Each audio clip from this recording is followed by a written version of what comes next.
I love the way you talk to me when nobody is listening.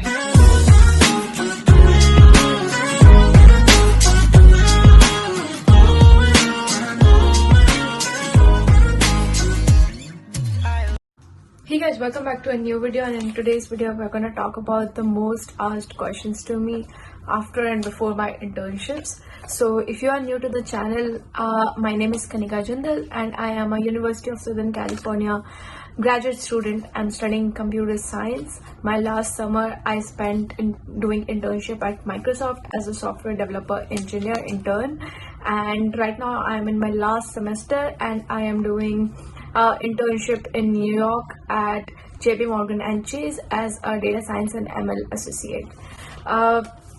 There have been quite a lot of questions after I posted my Microsoft day in life videos, and also on my Instagram I keep on updating about my JP Morgan life. So I am gonna answer all those questions in this video. Starting with the video, the first question, the most asked question to me: how did I get into Microsoft? So answering about that question, I'm gonna explain you the whole process of it and how you can prepare for it. I applied to Microsoft through the Microsoft Careers website, and on the Microsoft Careers website there was an opening for an intern, and I just submitted my resume and filled the form, and that's all I did. After that they reached out to me within a week saying that they want to proceed with my application, and the first step in their process is a screening round, which is a direct interview, one-on-one interview with a employee at Microsoft. And it is a 45-minute interview where they ask you a technical question, which is a coding question. You can assume the difficulty of it as a lead code, easy or medium level. People who are not aware about lead code is a platform where there are several thousands of questions available and you can practice your coding skills in any language possible. And generally all the companies that hire software engineers, they ask lead code questions, and lead code is also used to brush up your skills and all of that.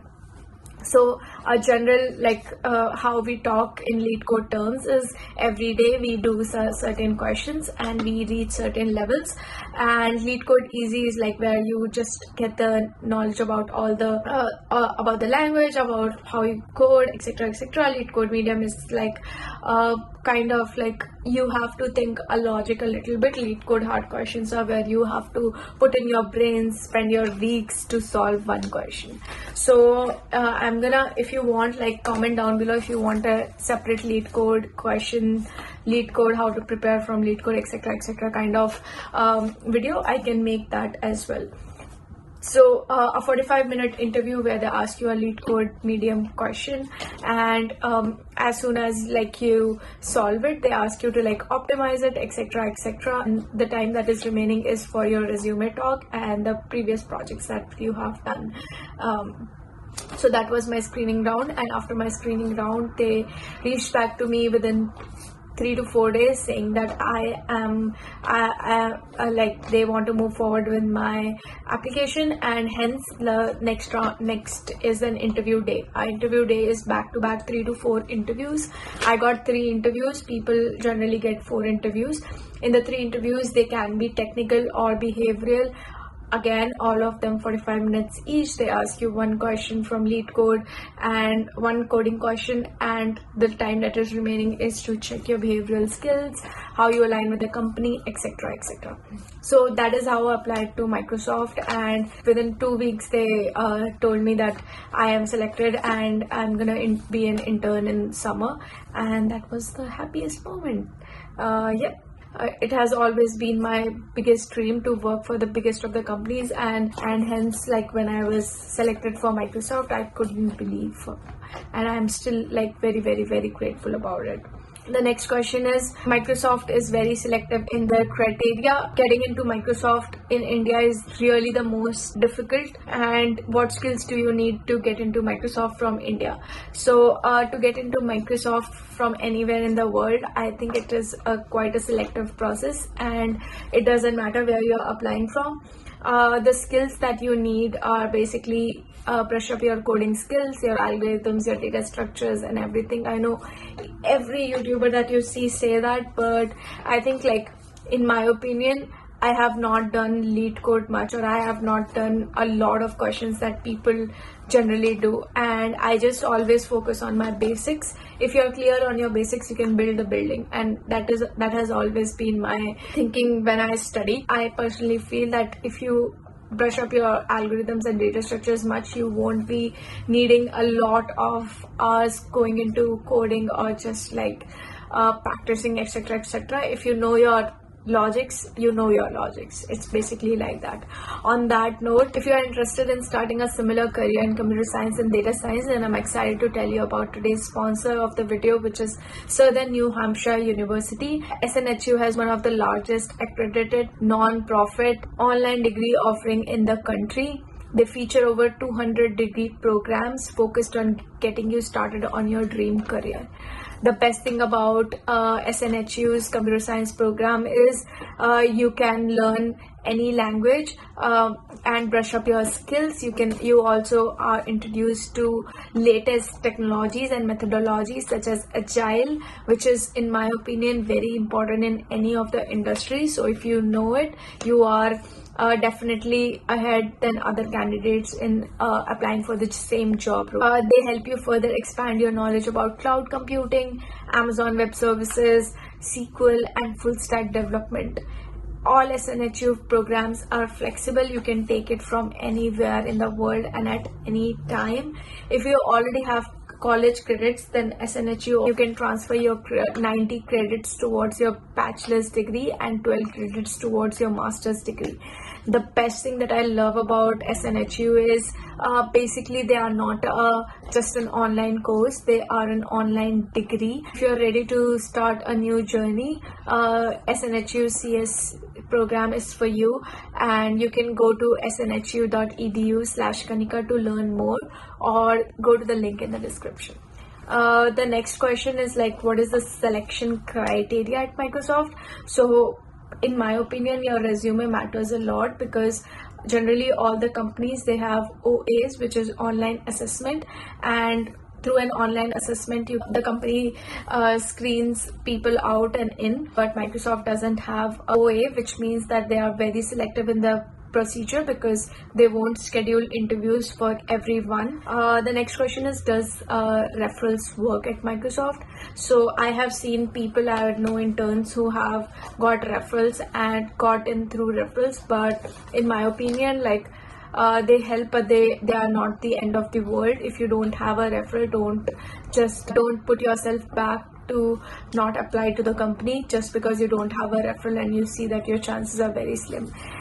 In my personal experience, I have still not heard back from any of the company where I applied as through a referral, and hence, like, I don't consider referrals as important in an application process as people consider it. But yes, definitely having a referral is always a bonus, and you should ask for referrals to people basically who you know or who you have worked with. That helps, because there's always a section in the referral box where the person who is referring you needs to answer how do you know them, and it only makes sense like when you have done a project with that person or have been attending a class or something like that.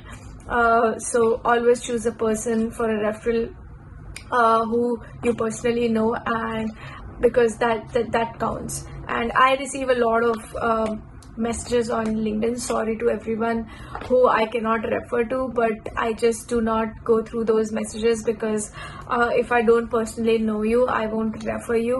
And I'm saying it very bluntly, but sorry, but yes, that is the truth. I need to personally know the person to refer them to any company or anywhere else. Moving on to the next section of the video, where I talk about my JP Morgan internship.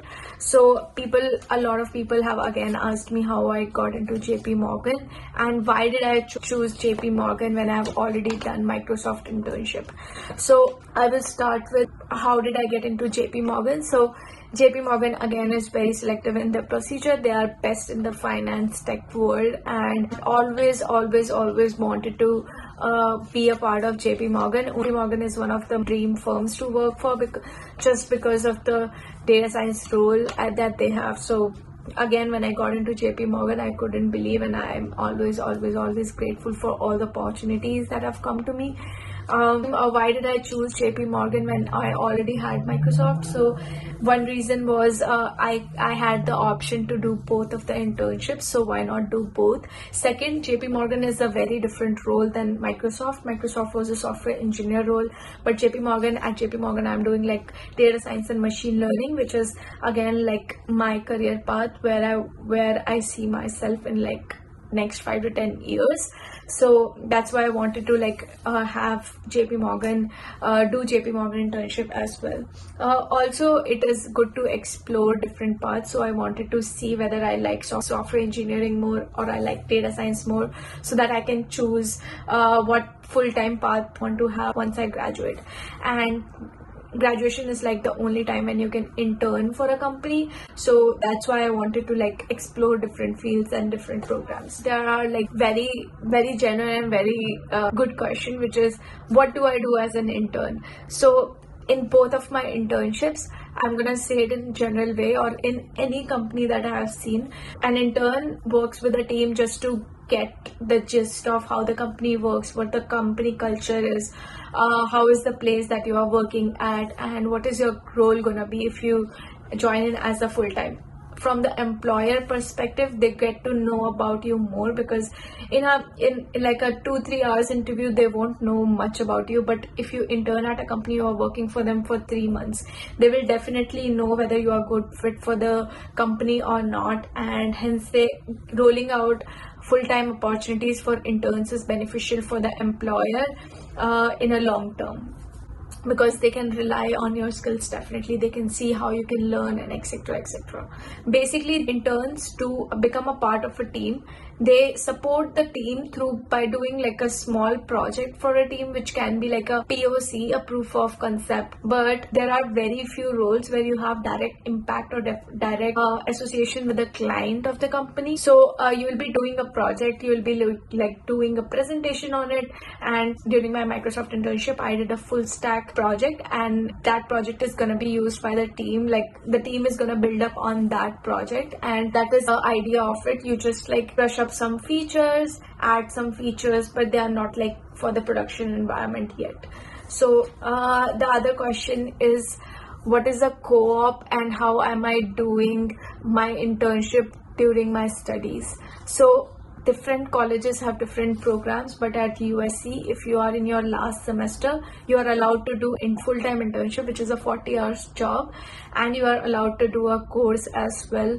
I am taking a 4-credit course. We took a 4 units reduced course load, which is basically saying that I do not have to take this 4 units, and other 40 hours I'm putting into my internship. So that is how I'm doing my internship along with my studies. There are different colleges, and different colleges have different rules. I know certain colleges do not allow this, and if you want to intern during a regular semester, which is like a spring or fall semester, then you have to shift your studies, like move forward your studies 6 more months, so that you can cope up, and you're not allowed to take subjects during your internship. But in those courses, I think internships also have certain units that you can count towards your degree. At USC, you do not have any units counted towards your degree, and hence you can take a course. People have also asked what is the secret of cracking interviews and secret of getting more online assessments. So the secret to getting more online assessments is apply. The more you apply, the more your chances are, and always remember the 10 to 15% rule. So if you apply to 300 companies, you get like call back from 30, and then from that 30 you can get interviews from 5 to 6, and from those 5 to 6 you're gonna get an offer from 2 or 3. So that is the ratio that we follow, and I myself have applied to like I think 300 companies. Definitely I started my application process back in May 2021, and I got my first offer in November 2021. So that is the whole timeline that you have to follow. Don't lose hope, and just apply. The secret to cracking interviews is speak. So this is hands down the most important tip to crack an interview: speak everything. Whatever you are thinking, speak it out. Because like when you are solving a question, if you want to, like, if you are just solving it, they don't want a person who can solve a code. They want a person who can interact with the team. They want a person who can learn from other people. So if the interviewer is giving you some hints or anything, just show them that you have the ability to grasp their concepts, to grasp what they're saying, to learn from it and then implement it. Just speak about your code, just make them understand what you are thinking. So whenever I give my interviews, I always say it out loud that this is what I'm thinking, this is what I feel the solution should be. I have 3 solutions in mind. This is my first approach, this is my second approach, these are the variables that I'm gonna think, and etc, etc, etc. Just speak it out loud, and that is gonna help you crack your interviews. This is a tip which has been implemented by a lot of my friends or a lot of people who I have given it to, and this is the pro tip, I think. The next is, what do I prefer, SDE or ML jobs, software developer jobs or machine learning jobs? So I'm still exploring the machine learning part of the internship, but till now I enjoy both aspects of it and I won't mind any of it. I personally think they both are logical things, and machine learning is gonna be there in each of the team that you work for in future. So it doesn't matter, you need to have both the skills, and I'm glad that I have the opportunity to learn from both of them. The next question is how many offers till now I have, and which company I'm joining full-time offer for. To get the latest updates about my life, just follow me on Instagram. I somehow spill the beans there, so I won't be telling you now how many offers I have or etc. I can say that I'm still interviewing for some companies, and the news is gonna be out in more 2 to 3 months. One more question, which is, how is my experience in India helping me getting internships here? So definitely, if you have experience in India, you are benefited in a way that the industry see you not as a fresher but as someone who knows how things work at an industry. So that is always beneficial for a company. But if you don't have any experience, then don't just be afraid about it. It's always good to have experience, but it is not mandatory to have experience. My experience definitely helped me bag the TA opportunities at school and also my internships. I also feel that the industry see me with a different perspective than they see the freshers, and definitely it helps me in day to day as well, because I understand things, how projects work, etc, and it helps me move forward really fast than other people. So if you have experience, then definitely do it, and if you have 2 to 4 years or more than that experience, then you are definitely eligible to apply to senior level roles in USA as well. So you don't have to enter as a fresher, you can enter as a senior developer or something like that as well. So that is also there. I think these are all the questions, the main questions that I wanted to answer in this video. If you have more questions, put it on Instagram. The link is in the description. Also check out snhu.edu/Kanika, and I will see you in the next video. Till then, smile because why not, and be happy because why not, struggle because why not, and dream big because why not. Bye.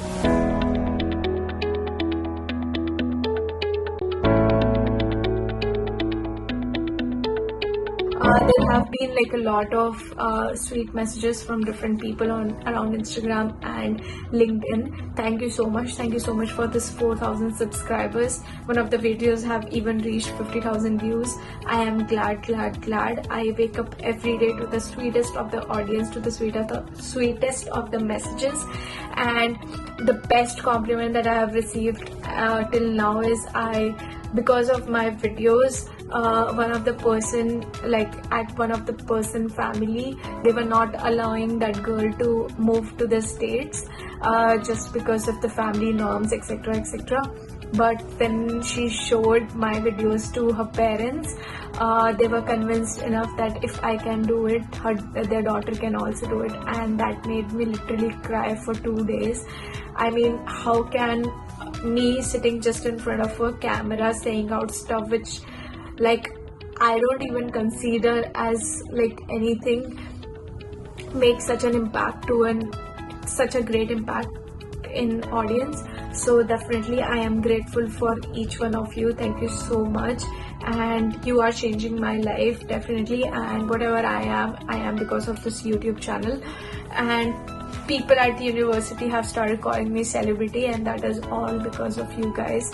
I'll always be down to earth, humble person. So if you have any questions, go and reach out to me on LinkedIn or Instagram. If there are the questions which are genuine, I feel that you genuinely need some help there, I will definitely respond to it. But please be patient with me.